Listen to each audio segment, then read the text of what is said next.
to welcome everybody to the Adam King Show. I am Adam King, your host, and this is my personal Ed McMahon, Rock Breath. How you doing, Rock? I'm doing very well. How are you? I'm good. How was the weekend by you? Oh, fantastic. The weather was very well here. So without further ado, I'm going to jump in because we got a huge show today. We got a packed panel and tons of news to cover. From last show to this show, we had the Queen's death, 9/11, and a ton of stuff. So with that being said, I am going to get straight into today's news.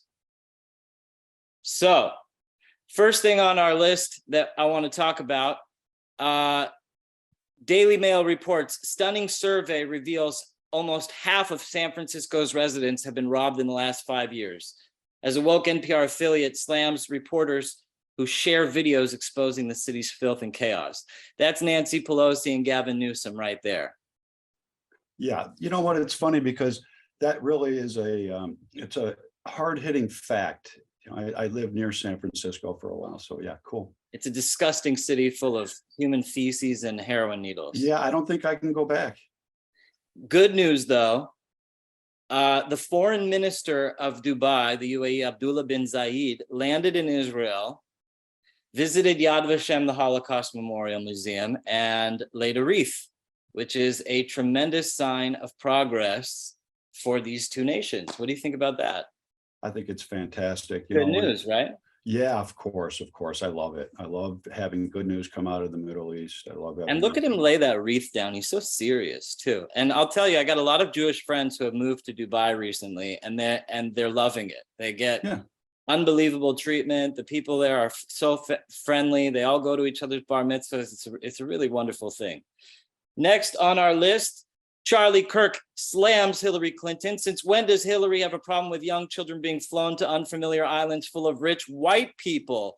And let's not forget this photo with our former president with his arm up on Ghislaine Maxwell and some underage girl. Gateway Pundit reports Ontario high school transgendered teacher with unbelievable huge breasts is defended in her in his classroom by the school, and parents had no recourse. Look at these. Have you ever seen a woman with boobs like that, Rock? Dude, that's just a vest he's wearing. They're not real boobs attached. No, I think he did get surgery for that. For real? And some doctor did that to him? Shame. I never wished more for someone's back to go out for having too big of a bust. Shame on both of them. And into our meme section. Meanwhile, in Martha's Vineyard, the Obamas have become the newest expel them all team. This one captivated me. I thought, you know, the McClintocks and this one really encapsulated how I feel about this. Alexandria Ocasio-Cortez crying in front of Martha's Vineyard.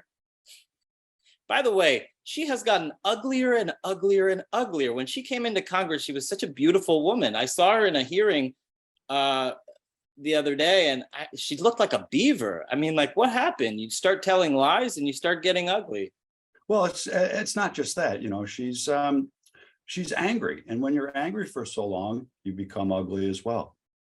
Domestic oil is the new ivermectin. You can't have it because it will resolve the crisis that they need you to go through. And one of my favorites, come on, do some domestic terrorism. They just want their police state. The IRS released their pronouns this week. Theirs, and theirs. 87,000 of them. And this one to commemorate 9/11. For all the 9/11 truthers out there who really want to know what happened, we never forget 9/11, but we forget Building 7. And how to prevent the next pandemic, we burn down the World Economic Forum. With that being said, I want to jump to our panel, and we will come back to some funny memes later. Thank you, Rock, for all your help on the show. And with that, I am going to bring in our guests.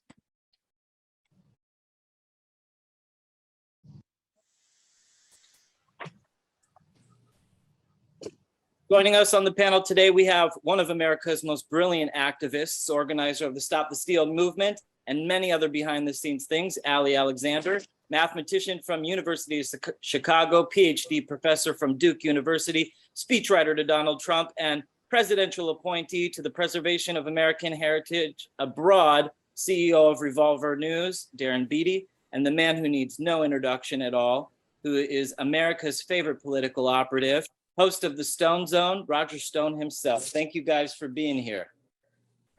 Be here.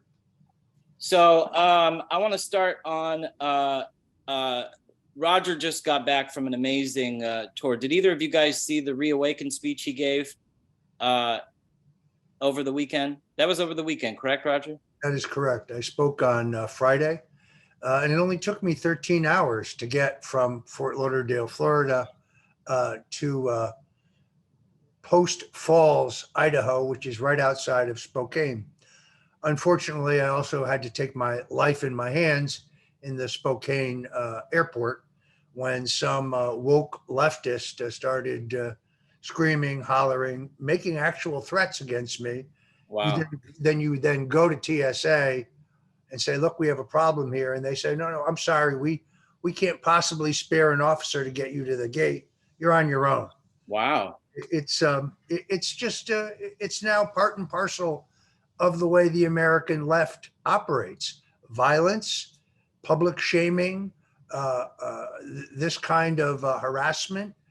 Ali can tell you, I mean, it's common day. If you get recognized, and unfortunately, thanks to the folks at CNN, I'm still universally recognized, then you take your life in your hands to go to the supermarket or the drugstore, or God forbid, an airport. The same thing to a lesser degree on the way back through Atlanta. Then what happens is leftists take your picture waiting, at your gate, put it up on Twitter and say, if you are at the Atlanta airport, Roger Stone is at gate B9, go and tell him to go F himself. Wow. It's very sad. And people say to me, well, maybe if you didn't wear a suit, maybe if you wore a baseball hat, maybe if you wore aviators, the hell with that. Maybe if you would just be somebody you're not, be a different person, you won't be attacked. Well, I'm not going to stop being Roger Stone just to satisfy some woke leftist, but it's a sad reality. It really is. And I wish I could afford the money for private security, for professional security, but unfortunately I cannot. So you have to make a choice. Do you travel and continue to speak, or do you just barricade yourself in your own home? And you mentioned this in your speech on the Reawaken tour, and I thought it was actually amazing what you said, that your grandchildren came up to you and asked you, hey, would you retire and live out your days and write a couple books and whatnot? And your response was that you need to fight for this country at, I believe, 68 years old. And, I have to say, with that fortitude, America cannot fail, when we have leaders like you. Another great thing that you said in your speech, which kind of went along with what Darren had an amazing interview with Mark Gantz just recently. And you said on your speech, Roger, that we need to develop our own platforms and we need to build each other up. And I really think you hit the head hard here with that. It's something that we all need to focus on as conservatives, eliminating our petty differences between each other, fighting together. You didn't choose to be in a trench with these people, and we need to build each other up. And Darren kind of touched on that in his Gantz interview, especially when he spoke about the differences between Trump and DeSantis. Everybody's going around saying, who do we choose, Trump or DeSantis, Trump or DeSantis? It's not a matter of Trump or DeSantis. We got two great candidates here who need to be working together to stop the common enemy. Darren, you want to comment on some of the stuff that you were talking about on that show? Yes. Did we just lose your video? I think we lost him. Ali, you want to? He's back. There he is. I I think you got a bad connection, Darren. was saying, as I plugged in Ethernet, so it should be strong. But Okay. but yeah, let me know if it starts getting bad, and I'll Sure. hear the situation as. No, I think both Trump and DeSantis are excellent. As I've said in multiple venues, I'm a personal beneficiary of DeSantis's leadership as a proud resident of Florida. I think, though, that the efforts to kind of inaugurate or coronate DeSantis as the new sort of leader for the right or the anti-establishment sort of populist movement can be a bit premature. And some of the reasons for that is that I think it's about a lot more than having the right policies. In fact, Trump and certainly operated in 2016, the stakes are so high when you're facing the coordinated opposition of every powerful institution in the world that it really comes down to certain very, very rare personality characteristics that really have nothing to do with having the right policies as to whether you can withstand that sort of what I call the pain box. And so I think on these critical dimensions, DeSantis has not yet been tested, but I'm certainly optimistic about his political future.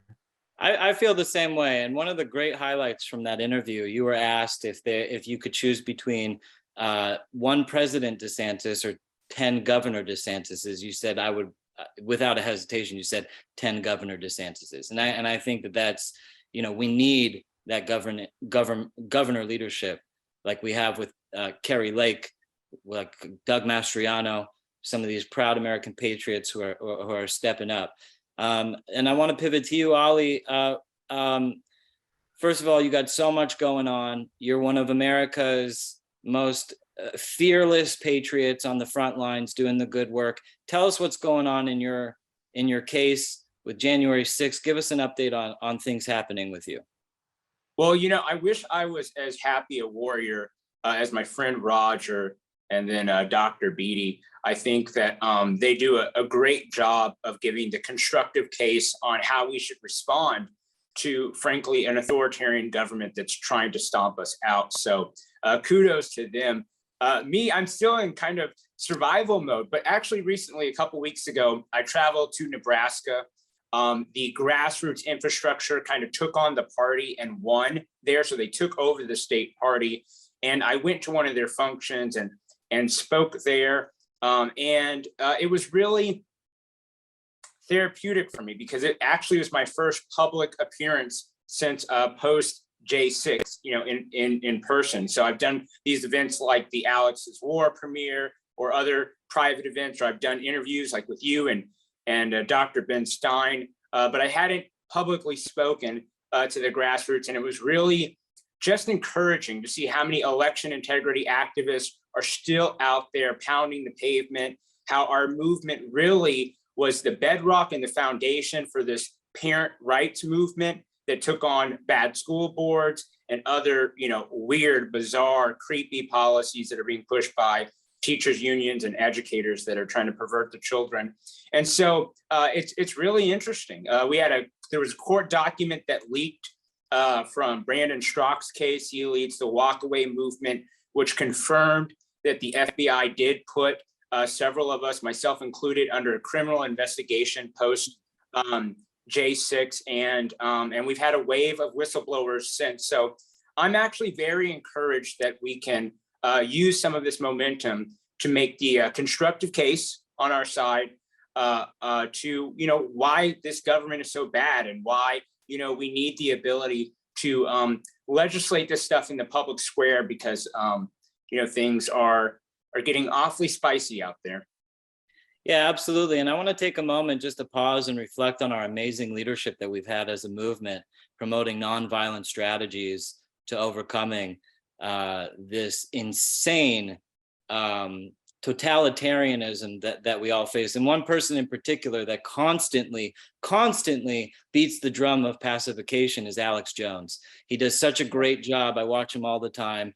He does such a great job making sure that the masses don't go to violence, don't give in to what they want. They want to be able to roll out police to engage violently with the right. They're looking for that fight.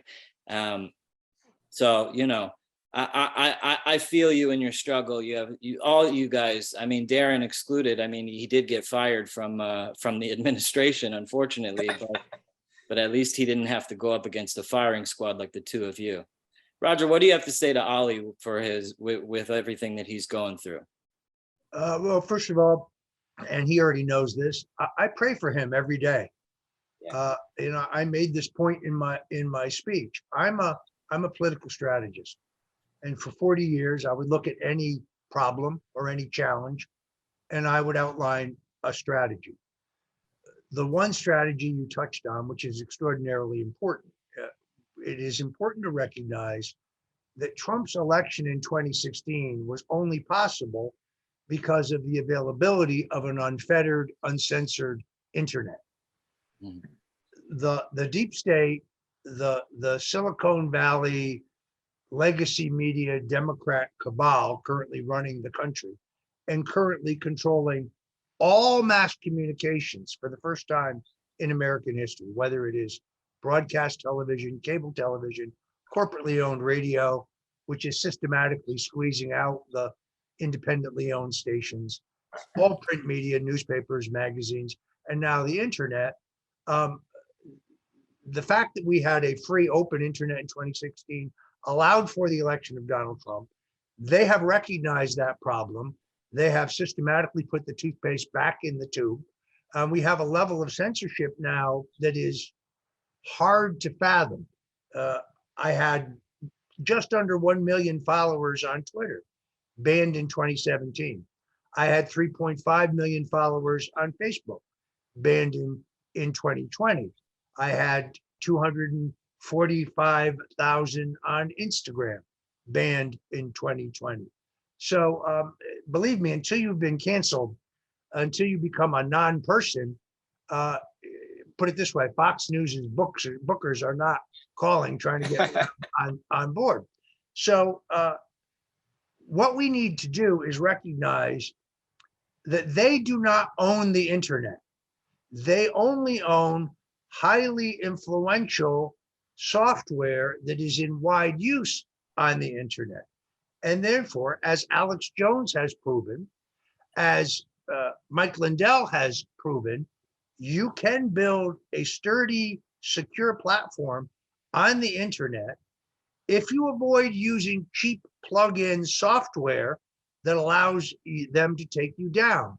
In other words, don't go build a fine, beautiful mansion on a foundation of sand, Parler. Don't rely on Apple or the Google store, Truth Social, because ultimately they're going to pull the bricks out from under your home, and your home is going to collapse. So what we need to do as a movement is to build our own net-based community using independent servers, using independent non-cancelable platforms to have our own news platforms, our own crowdfunding platforms, our own event platforms, our own live streaming platforms. This can be done. Alex Jones demonstrates that not only can it be done, but it can be done at great profit. Amen. Mike Lindell, to a lesser degree, is proving the exact same thing. If we cannot communicate with each other and with everyone else, then we can never succeed politically. We can never galvanize and mobilize the people. So that is the real answer to the challenge that faces us. And then going back to the larger point, other than that strategy, which is, I think, the single most important thing to do, I'm praying. I'm praying. I don't have a strategy. That is the single. I believe he has a strategy. You just hit it on the head, Roger. Prayer is the most single thing that we could do. The most important thing that we could do collectively is to pray and to rely on God, especially in a situation like this. I'm sorry to interrupt. I just wanted to, what you said struck me deep in my heart. I think people find it odd coming from me. There is no question whatsoever that I did not always put my faith in the Lord, even though I had been, baptized as a Roman Catholic and had my first Holy Communion and my confirmation and was married in the Catholic Church. I lived the life of a libertine. I was a willful sinner. And then in the darkest days of being targeted in the Mueller investigation, I turned to the Lord, and I have no regrets about talking about it. I talk about it openly. I'm mocked by Media Matters for America. I'm mocked on Salon. I'm mocked by the Daily Beast. I don't care what they think. I only care what he thinks. That's all I care about. And I'm absolutely convinced, just by reading the Bible, that we know how this story ends. Yeah. We may not know how we get there, but we do know that good triumphs over evil and that the godly triumph over the godless. And today's Democratic Party, this is not the Democratic Party of John F. Kennedy and Harry Truman. This is not an anti-communist, patriotic Democratic Party that just has a different governing philosophy than we do when it comes to spending and taxes. Both parties are controlled by a neocon duopoly that has run the country for 30 years. And Donald You're talking about the satanic deep state. Yeah, and Donald Trump is an intrinsic threat to that order. In other words, Jeb Bush versus Hillary Clinton. Boys, everything's decided. It doesn't matter who wins. No matter who wins, we win. Their policies really, when you get down to it, are identical. Maybe Right. their tax policies are slightly different, but other than that, their policies are identical. Trump is such an antithetical threat to the established order in Washington. Just the fact that he is uncontrollable, just the fact that he puts America first, and that all policies are measured under his presidency on what is best for America, not what's best for our allies, not what's best for our enemies, what is best for America. That's an intrinsic threat. Now, I want to that's get why back. we are where we are today. I want to get back to what you were saying earlier about censorship and ask the good professor here what he thinks about the Supreme Court ruling that just allowed residents in Texas to sue big tech companies for violations of censorship. Darren, what do you think is going to be the outcome of this? And how do you think people like Alex Jones, who are in Austin, Ali Alexander, who is in Texas as well, how could they take advantage of this new law to effect immediate change and really stick it to the system? Well, I think as far as this particular case, it's a bit premature to say. I'd like to see like a very successful sort of proof of concept in terms of actually outmaneuvering the censorship regime on that state by state level. But I, of course, encourage state governors around the country to make every effort they can just to be on the offense. It's always better than doing nothing. I think Roger's remarks regarding sort of parallel institutions, parallel platforms are extremely important. I think we do need people, and I think that actually Alex Jones is probably the best example of somebody who is truly, I talked to Alex about this before, when there was another individual that went through the meat grinder of cancellation, a very popular TikToker called Andrew Tate. And I said, look, this is one of the major examples of internet cancellation, probably one of the top three. And Alex Jones is certainly in the top three. And he was one of the first. And for somebody who's been that canceled to maintain his infrastructure the way he does and keep up a production value that really is equal to, if not supersedes, the level of Fox. Because one problem that we see, I think, on a lot of sort of right-wing media outlets is just extremely low production value that I think is devastating as far as really communicating effectively to a mass audience. It touches people's sort of subconscious neural circuitry and immediately associates poor production value with something that's sort of just lower quality information, and high production value is sort of circuited in people's subconscious as being connected with illegitimacy and authority. And so I think that's really a model to be celebrated. And frankly, I would hope that Alex Jones might sort of take on a role more of as a kind of mentor and show people to the extent possible of how to replicate his success in this regard. That being said, I think there are some important limitations to the sort of parallel institution model. I think there's no such thing as being uncancelable. It's just what layer they have to attack you on in order to cancel you. And so there's, these mass sort of platforms that benefit from real profound sort of network effects that really are the most conducive to mass communication. And that's, the Twitter, the YouTube, the Facebook, all of the things that conservatives typically get deplatformed from. But I think part of the reason that we think that parallel institutions are the effective route is that parallel institutions and alternative platforms haven't yet reached the stage of impact such that the regime thinks to go after them. And so I think that can provide sort of a false confidence to a certain degree that this is the actual viable long-term solution, because ultimately the bottleneck is not any specific platform. It's not even the internet, it's the regime. The regime controls the internet. And I think a lot of the discourse surrounding the internet on the right that has sort of relied on ultimately false dichotomies of characterizing these tech companies as private companies.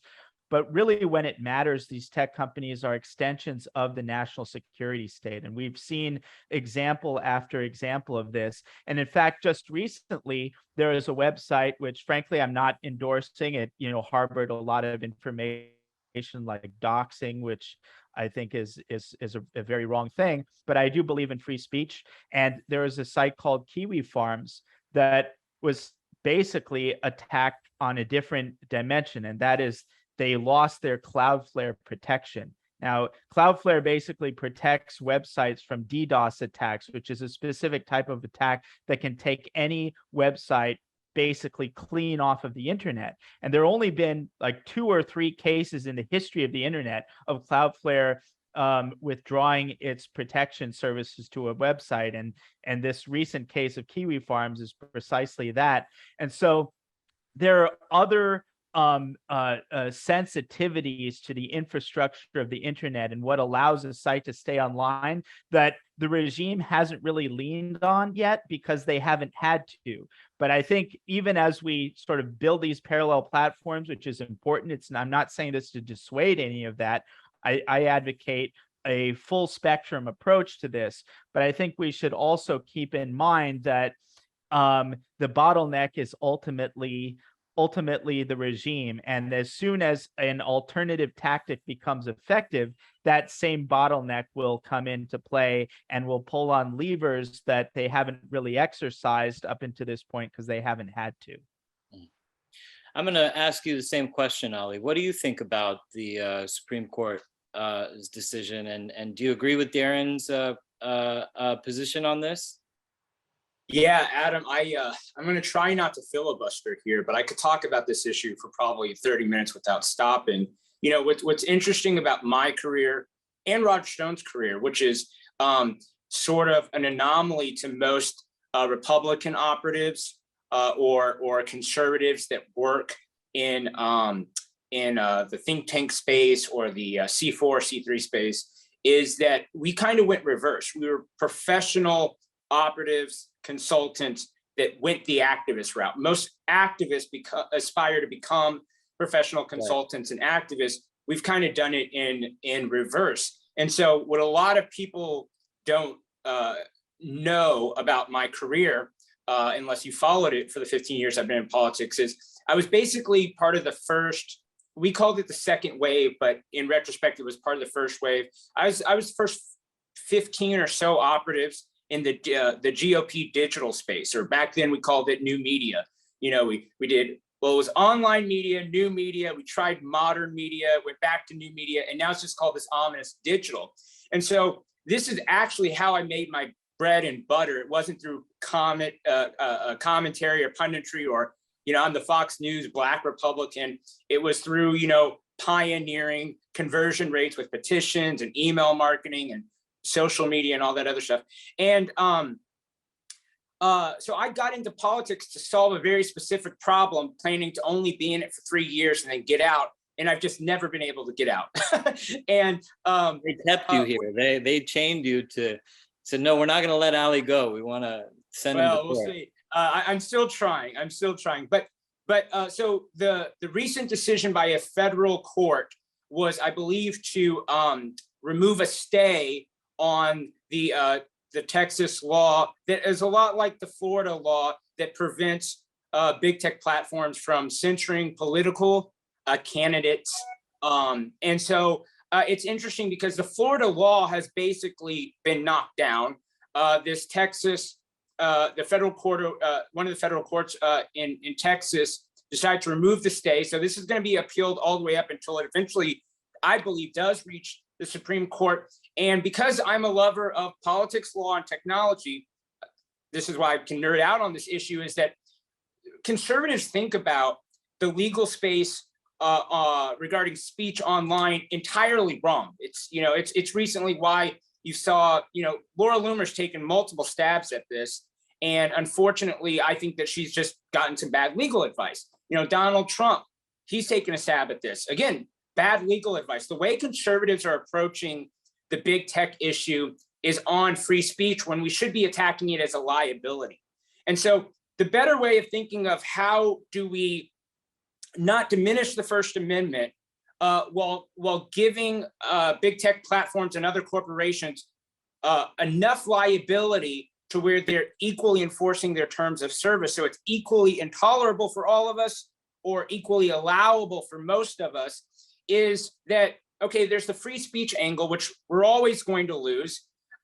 There's the defamation angle, which is what namely Section 230 is about. Section 230 is basically where it says that if a user engages in a tort or defamation, then you can't sue the platform as a party.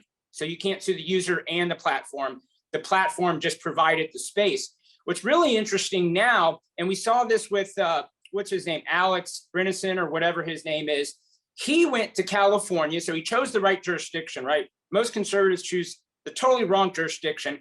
He went ahead and ceded jurisdiction, goes to California, sues Twitter, and gets his Twitter account back. Why? Because he says, look, I'm a part of a contract. This is contract law. I signed up for terms of service. Twitter was supposed to provide me these services. And by the way, they're not providing me these services and they're not equally enforcing this. I believe I was targeted. And by using, California consumer laws, he was able to get his Twitter account back. And then it was later outed that the Biden administration participated in this censorship. And so then we get into the state actor stuff, which is a total separate cause. And so what I would say is the FBI and Facebook. Yeah, I'm very encouraged that we can live in a future where we can coexist with the First Amendment, Section 230 with minimal changes, and also giving the companies enough liability through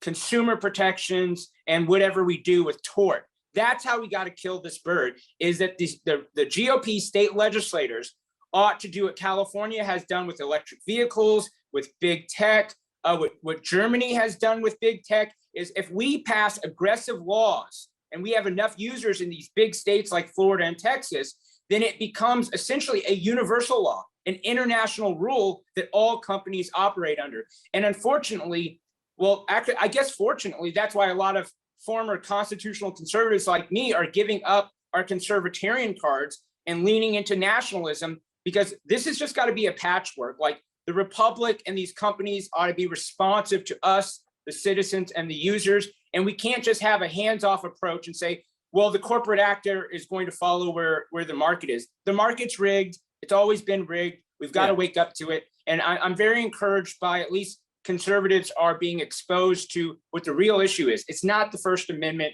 It's all about liability. And we ought to think about this in terms of risk management, not ideology. also the corporate actors have an ulterior motive. I'm a big Instagram user, even though I've been shadow banned out of existence. And, you know, I get all my best memes from Instagram.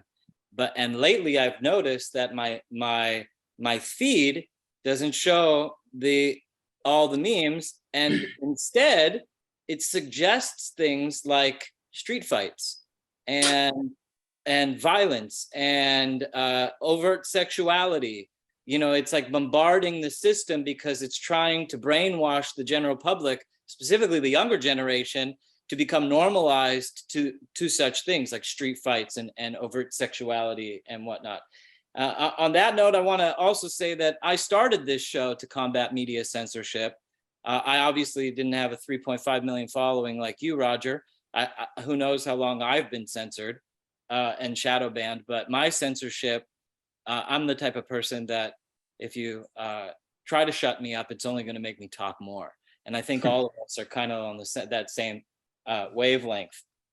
And that being said, I think that this panel that we have today is very unique. It's a panel that would rival any television network panel. Tucker, Sean Hannity, all those guys. It's a very high level panel. And it's important that we work together and uplift new media voices, because when our media voices are silenced and shut out, that we come together like I believe it was you, Darren, or Roger, who said that that Alex is doing a great job and Alex Jones is doing a great job and needs to foster some of his business model onto the rest of the movement. And I will not shy away, as Roger knows, and Ali as well. I have also gone into actual physical print to avoid censorship, which the newspaper will be coming out very shortly. And that's some, you know, as you were talking about the layers and substructures of canceling, you know, it's very interesting that the First Amendment is the right to the press. And yes, they're talking about the media press, but also the printing press. And to own our own presses and to own our own media sources makes it more and more difficult to actually go and cancel us. So that being said, with censorship, I want to turn to a completely different subject and get your guys' opinions on it. The United States, in this quasi-war against Russia in Ukraine, Owen Schroyer, and I'm going to play this video that Owen had on Friday, and it struck me so heavily.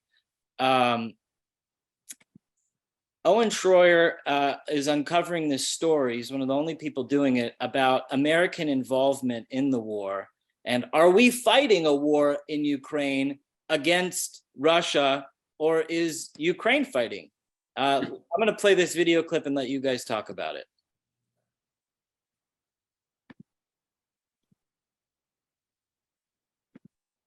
Then there's this, folks. This is footage out of Ukraine where they're promoting Ukraine pushing Russian troops back. Now, you tell me if you notice anything from this news clip from Ukrainian news showing how they're pushing Russian troops back in clip 7.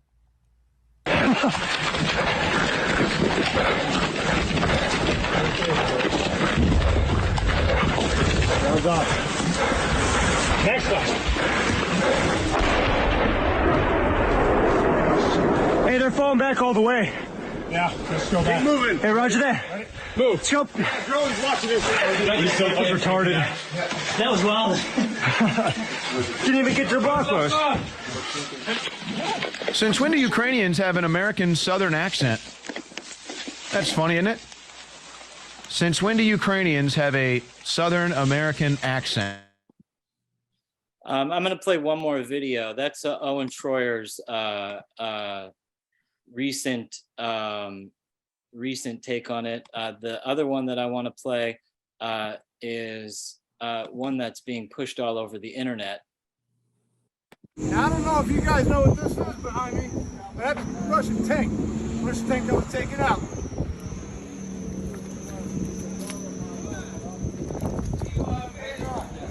Welcome to America. Welcome to America.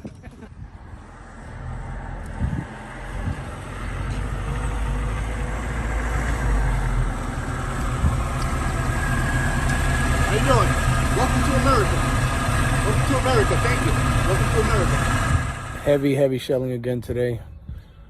Constant, nonstop. A lot of them very close to me. I don't know if you heard that, but there goes another. This schmuck over here. And one more video I'm going to play for you guys before we get to the panel. It is the ABC running. Group of American veterans, some former special forces medics now operating near the front lines. Our cameras with them as they prepare for a top secret mission. ABC's foreign correspondent James Longman is in Ukraine. Hi guys. Tonight, an elite group of U.S. veterans take us inside a life-saving mission in Ukraine. All right. Dark Horse is a group of former U.S. Special Operations personnel. They include Special Forces and Navy SEALs, and they're here in Ukraine to provide expert medical support. So this is the operational command center in the bunker under the house. Everything here can be stripped out at a moment's notice if they need to get out quickly. And the intelligence they're discussing here has been fed to them by Ukrainians. Then they're off, heading out towards the front line.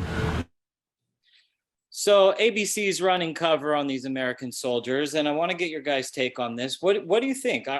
Is this a secret war? Is America sending troops in, former retired Navy SEALs on special contract under the table? What's your thoughts on this, Roger? It occurs to me that operating within the aegis of NATO, we probably have far more American soldiers in Ukraine than we're being told.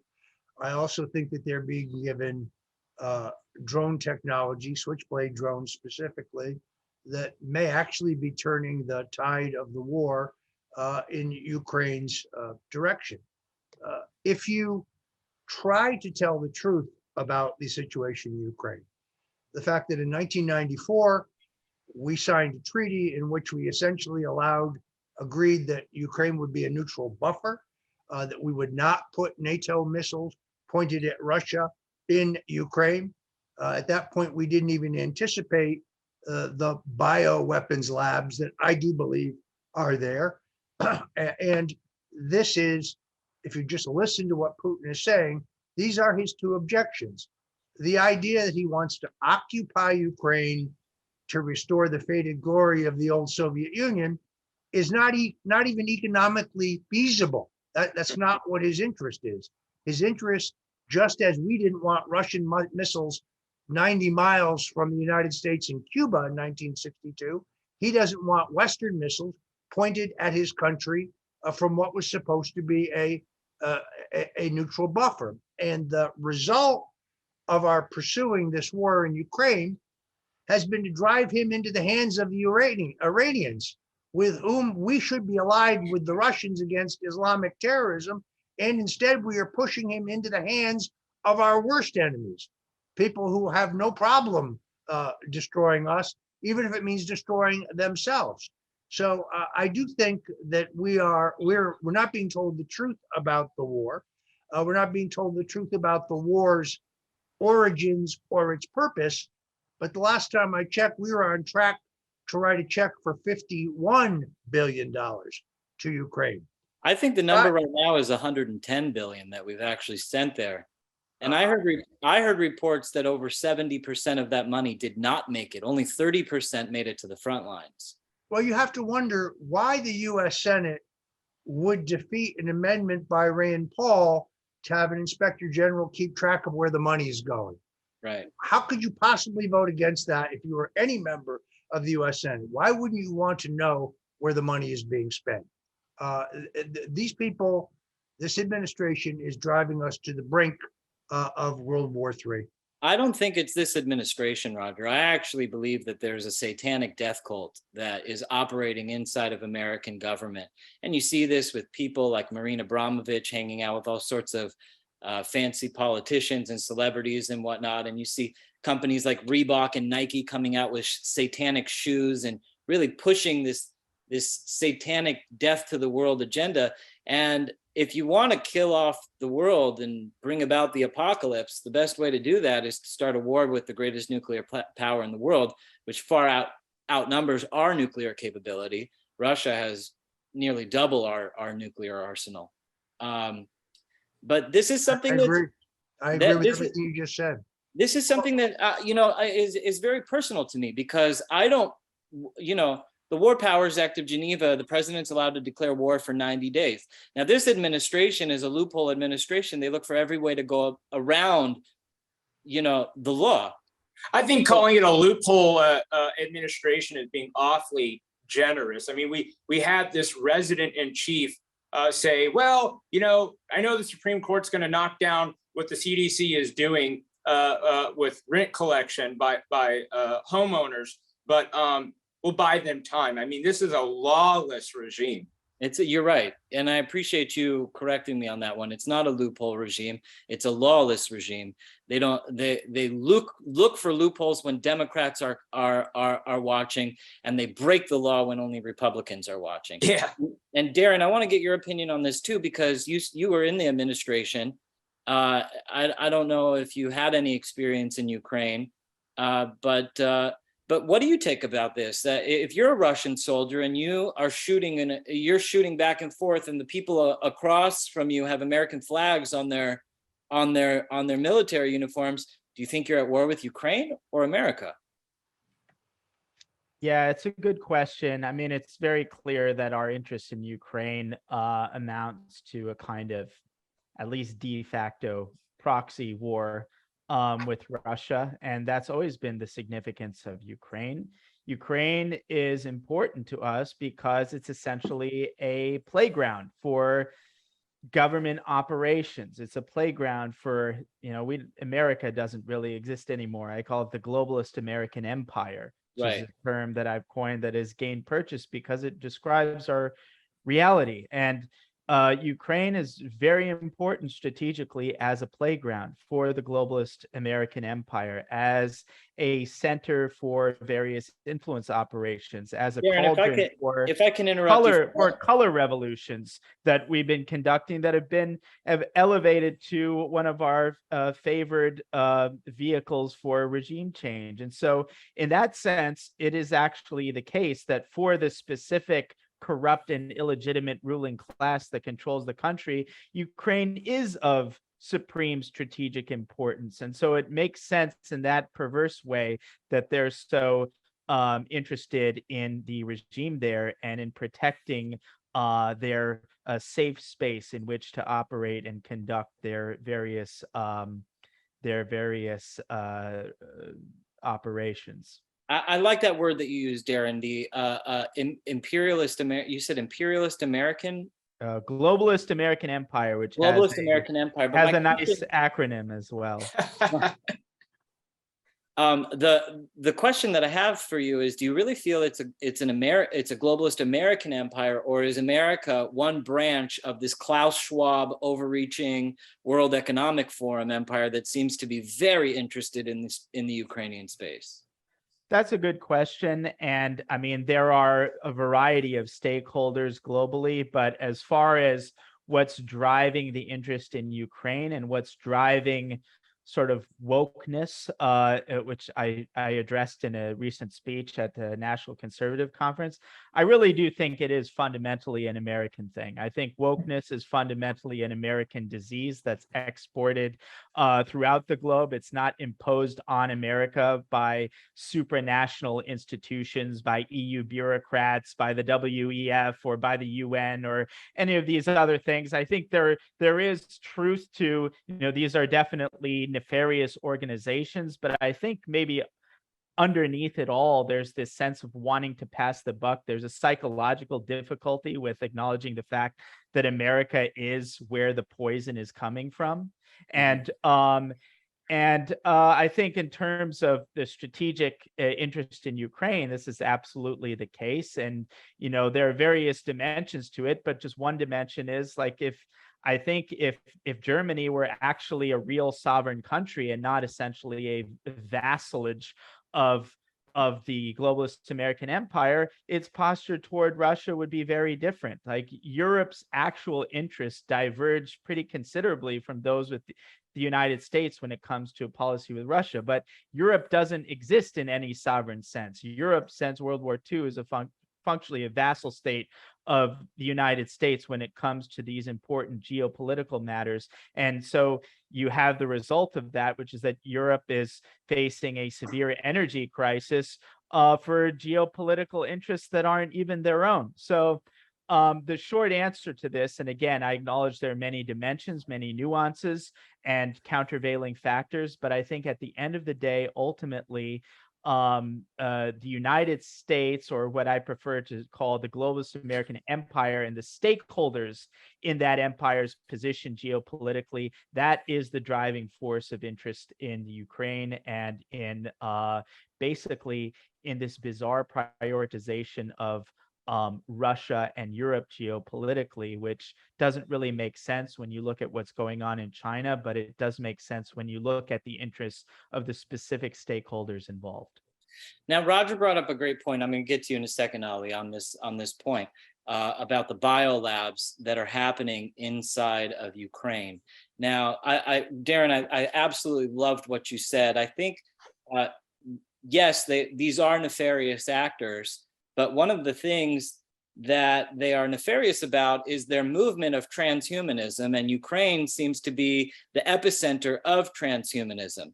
I've been to Ukraine 4 times actually, and it is by far one of the most corrupt countries I've ever been to, and the corruption index is through the roof in Ukraine. I want to share with you guys a quick article from Newsweek. If I can find this, here we go. This Newsweek article, Russia claims soldiers are made into monsters by secret experiments.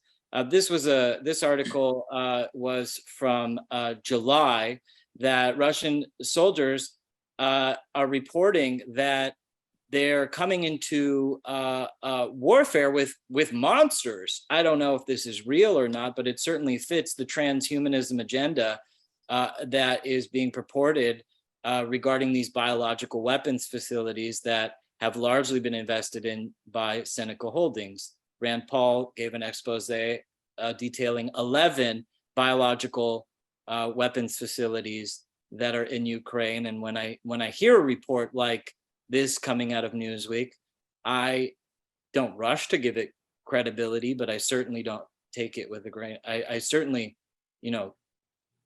wonder and speculate in the transhuman agenda what is actually happening. And I don't want to pontificate, but on Netflix, if you watch every show on Netflix, it has some sort of transhumanism. There's a new show called the Imperfect Ones on Netflix, and it's all about transhumanism and biohacking and creating super soldiers. So Ali, you're one of the brilliant minds in America. I want your opinion on what you think about what Roger was talking about with bioweapon labs in Ukraine and it being a hotbed of transhumanism, and that's what this war is really about. I really try to stay in my lane on most issues. So I'm really concentrating on election integrity, obviously, and then the loss of due process. And so I'm actually going to be doing a lot more writing of editorials and even some podcasting on lawfare against the Republic. But what I will say is that, and let me observe this, the genius and the brilliance of what's happening right now with this live stream, Adam, is that we're all systems thinkers. And the right doesn't usually think in terms of systems. It's kind of antithetical to a lot of the ideologies that occupy the right wing, but also a lot of people, frankly, who are interested in right-wing politics aren't qualified to be systems thinkers. And so what's interesting is, like, if this is resonating with you, it's because the 4 of us, approach things in a complex system, and we're looking for feedback loops, be them positive or negative. You heard at one point, Darren mentioned network effects. I mean, these are all important concepts, and not just like terms of jargon. They are concepts to understand, how do we exercise power or not. But I think you're right, Adam, is that as I've come to understand it in my regression from consultant to activist, is I've also gotten more, I've leaned into my faith more. And when I look at Ukraine, I can't help but feel that it was a Hillary Clinton administration, and Syria is where this was supposed to be taking place. And because Donald Trump had no years, but 4 years on paper inside the White House, we're actually dealing with Ukraine. And, you know, Catholics, faithful Catholics might be familiar with Our Lady of Fatima. And so, you know, I think about this domestically. What are the implications domestically? And that's that they are torpedoing the US dollar. They are torpedoing the budget. They are laughing in our face. I think, what is the international order? And this is more about the technocracy that is taking place by this satanic cult that eventually wants to turn the earth into a microchip, wants to turn the earth into one legal jurisdiction with several provinces. I mean, this is their goal, and it's been their goal, you know, since the foot of the cross. And then essentially the spiritual implications, and that's that, you know, if you look at the Nazis or you look at what the claims are by the Nazis in Ukraine, it's that the occult is mysterious, but they're always the technocrats as well. The technocrats pretend to be secular. The technocrats pretend to believe in the scientific method, but these people are actually always occultists. And this goes back thousands of years. And so I think that, you know, I try to stay in my lane. I have friends who are involved in humanitarian efforts in Ukraine, and I hear about some things that the Russians are doing that aren't being widely reported. But I also am not on board with Zelensky or Ukraine. And I, you know, like Roger mentioned, you know, we are being sold the bill of goods in the United States. And I've last observed this, you know, in Soviet Russia, everyone knew the propaganda was in the national interest and went along with it. In the Soviet states of America, most of the public is unaware of the propaganda, and it's entirely against our national interest. And so we don't even have the luxury of being dumb and kissed on the mouth. Instead, we're dumb and we're kicked in the ass. Very well said. And Ali, you made a really fantastic point about the collapse of the American economic system. While this is congruent, oh, it's coming. We're hurtling towards the Great Reset. I know, you know, now, Adam, you're a very positive thinker. When I'm talking to Alex Jones, he's a very positive thinker. You know, Roger and I, when we get to enjoy each other's company, which isn't often because, you know, the FBI doesn't want me talking to him. The FBI doesn't want him talking to me. I mean, you guys are more than welcome to meet on my show anytime. Well, you know, that's part of it, right? It's not only is there lawfare against all of us, but they also sow paranoia into our movement so that we can't reach network effects. And I've watched this with great sorrow. But what I want to say is that you my friends are usually the optimist and I'm the pessimist. And I hate being accused of black pilling, but the Great Reset is coming. There's nothing that we are doing to offset this. This is all about hurling us towards that so that they can make, again, a legal distinction where we're under one jurisdiction. This is what WHO is about. This is what the UN is about. And I think that sometimes our movement, you know, isn't articulate in describing. We're great about talking about the occult nature of it, but we need to talk about it in secular terms and legal terms. And I didn't mean to interrupt you, but we're hurtling towards the Great Reset still.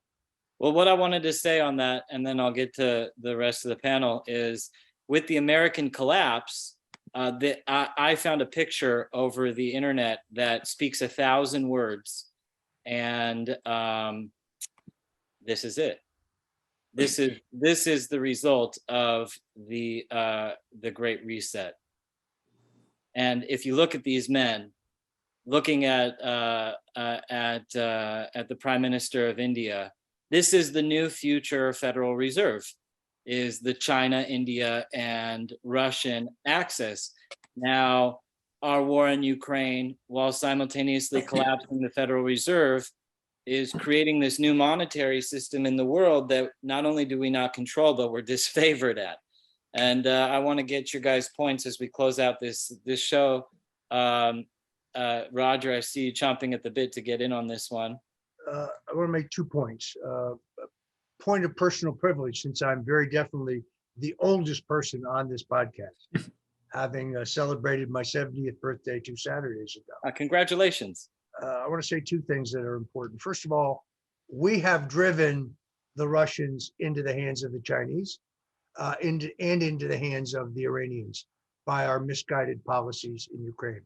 But secondly, a personal point, and I think many people know that after my full presidential pardon, almost immediately, My wife of 30 years was diagnosed with very, very aggressive stage 4 cancer. And I think I want to express to you, Adam, my deep appreciation for your help in that situation, because not only were you a great source of very valuable information regarding the treatment of cancer with cannabinoids, but also helping us get the all natural supplements that led to the fact that today my wife is cancer free. Could never have gotten there without your help, Adam. And I wanted to say this publicly. I am deeply, deeply grateful for your friendship and your support. That means a lot to me. And you know, when that was a galvanizing event that really solidified our friendship. We were acquaintances before that, but as an American patriot, after watching everything that you went through, I could not sit there and watch you go through that. And it means a lot to me. And to anybody listening to this show, reach out to the show if you want our cannabis cancer protocol. It has had tremendous results for a lot of people, and we certainly are passionate about it and like to help. So off topic, but it's something I had to squeeze in here in the time we had left. That's very kind of you, Roger. Thank you. Is there any closing words that you want to say, Roger, before we go on to Darren's closing words?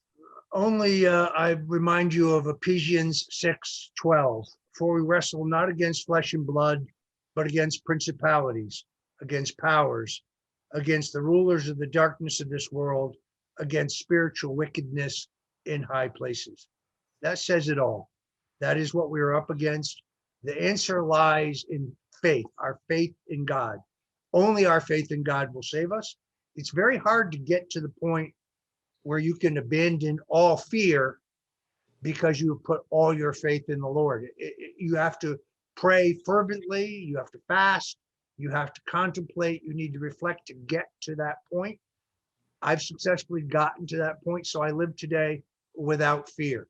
I don't know what tomorrow will bring, I really don't, but my faith is in God, and I believe he will deliver us from our persecutors and from the evil ones who seek to destroy our entire way of life. And I myself am a religious scholar and a man of faith. And I will say that it is always darkest before the dawn. And that is the darkest moment of the night, is right before the sun rises. So, and I think that we're there. Darren, any closing words on the dismantling of the international order and the collapsing of the Fed, building up the new financial system with Russia, China, and India? Well, it's difficult to address it briefly, but I'll only say that really the financial type of censorship you see, which is another dimension of censorship and cancellation that we haven't discussed, but it's deeply integrated into the overall sort of deplatforming strategies. It's one of those layers of censorship. But the domestic version of that is really just a recapitulation of the sanctions regime that we use geopolitically. All of the sanctions tools that we used against Russia, that's just a broader version of the type of censorship tools and financial censorship tools that the regime exercises domestically against dissidents. And so the question is, how long can the United States lean on the global dominance of the dollar, not as a financial tool, but as a political tool? And I think they can lean on it a bit longer than a lot of us would like and would hope.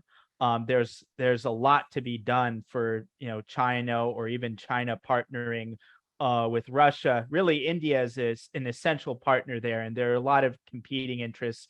And so I think it's not as easy of a lift as it might seem, but I think things are starting to look in that direction in the medium term, say in the next 20 years or so, and that will have profound consequences for the geopolitical position in the United States. And I'd simply say, as a kind of provocative closing thought, that of course our first instinct is to say this is a horrible thing, that America's geopolitical position would plummet, at least if these trends continue. But again, it goes back to what I suggest is that is America the epicenter of wokeness? Is America the chief incubator of the poison that we're all trying to fight against? And if that's the case, could we say that the strength of wokeness globally and perhaps even domestically is somehow inextricably connected with the prestige and geopolitical strength of the United States? And if that's the case, would the relative diminution of American prestige actually create some interesting opportunities that haven't existed for a long time politically? And so I think these questions, the answers to these questions remain to be seen, but we have to be extremely resourceful over the next several decades if we want to actually come out of this in a strong and victorious fashion. Thank you for that. And I want to echo both Roger's comments prior to that regarding faith. I definitely think we have to be strategic in the next several decades, but if there's one thing that can get us through this, it is faith. And normally I don't talk about faith on the show or any of the shows. I like to keep it, about the relevance, and I like to keep my faith private. But since we are on a panel with Ali and Roger and Darren, and I imagine you're also a man of faith, but I've had lengthy conversations with the two of these gentlemen about faith. I encourage all Americans to really take a step back. The Jewish holiday of Rosh Hashanah is approaching, and that is when God decides who will rise up and who will fall, who will be rich and who will be made poor, who will have power and who will be weak. And so I encourage us all to take a step back and look within in the coming days, and really do some introspection and come together. Roger, you said that in your youth you were a libertine, and now you're a man of faith. There's no one that God loves more than the one who has repented and come home. That person stands on a higher pedestal and sits on a higher throne than the one who has never sinned. It takes a tremendous amount of humility to admit one's flaws, and that's the purpose of creation. So I wanted to thank you all for your transparency on this show. This was a wonderful show. Thank you, Ali Alexander. You can find him on True Social at Ali. Do you still have your Give, Send, Go? Yes, I do.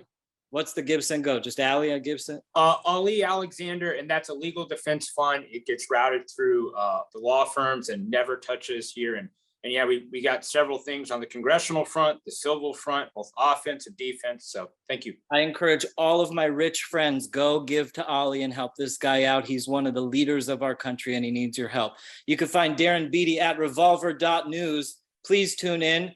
Always the best source for news. And Roger Stone, you could find him anywhere, and he still didn't do anything wrong. Please tune into the Stone Zone. Thank you, everybody, for watching The Adam King Show. I am your host, Adam King, and we will be back next week with a new episode. Thank you very much, everyone.